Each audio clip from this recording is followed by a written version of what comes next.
the OPEC exporting countries, this is the OPEC plus Russia, leading producers, they have agreed to increase oil production in measured steps,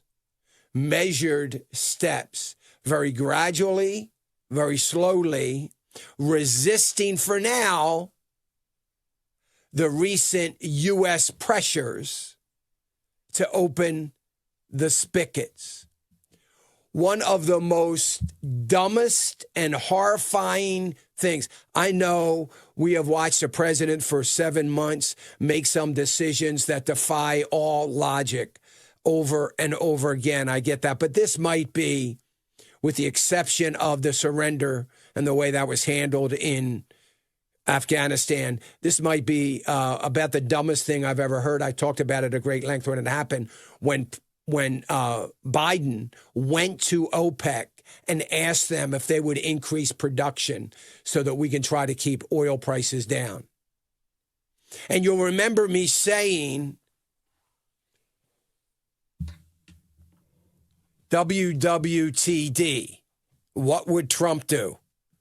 Trump would have done what he was so good at doing.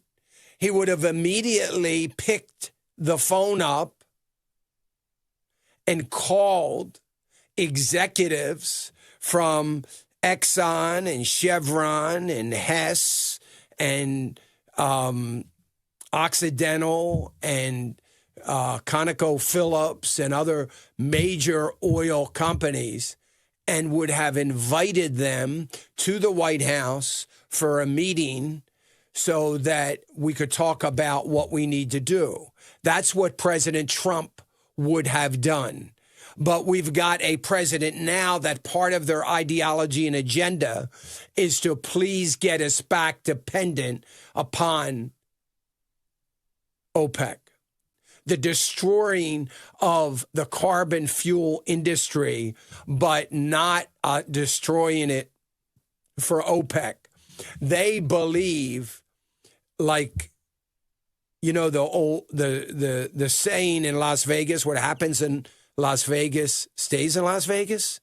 Well, we have an administration like the Obama administration that believes what is polluted in Saudi Arabia stays in Saudi Arabia.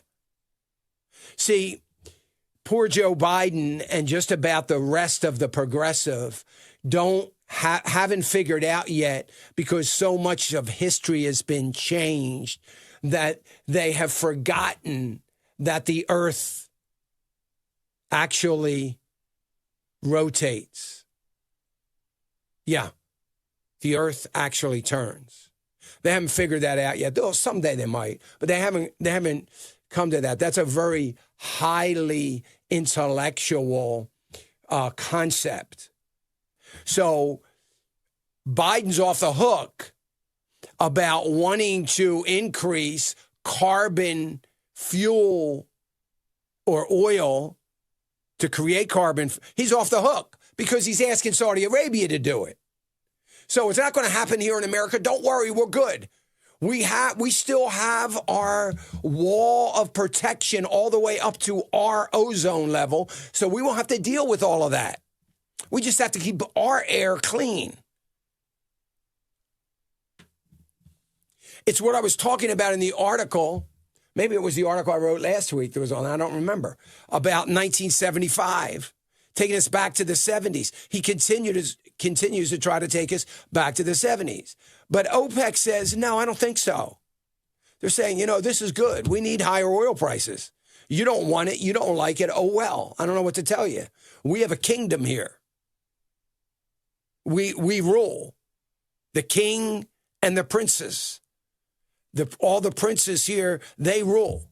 The people do what we say, and we pay them very, very well to just hang out. And we bring other immigrants in to do the menial work because we get paid to stay home, so that's what we do. See, we control our people. You haven't figured out how to do that. So we don't really care. See, higher oil prices for us is good. It builds our sovereign wealth fund. The more we build our sovereign wealth fund, the more money we can give to our subjects that are living in our kingdom. Hey, remember to click the subscribe button right here on the screen. And don't forget to hit the notification bell so you'll be notified when new content is added.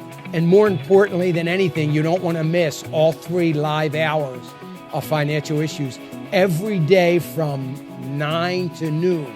And you can watch it on FISM.tv. That's FISM.tv.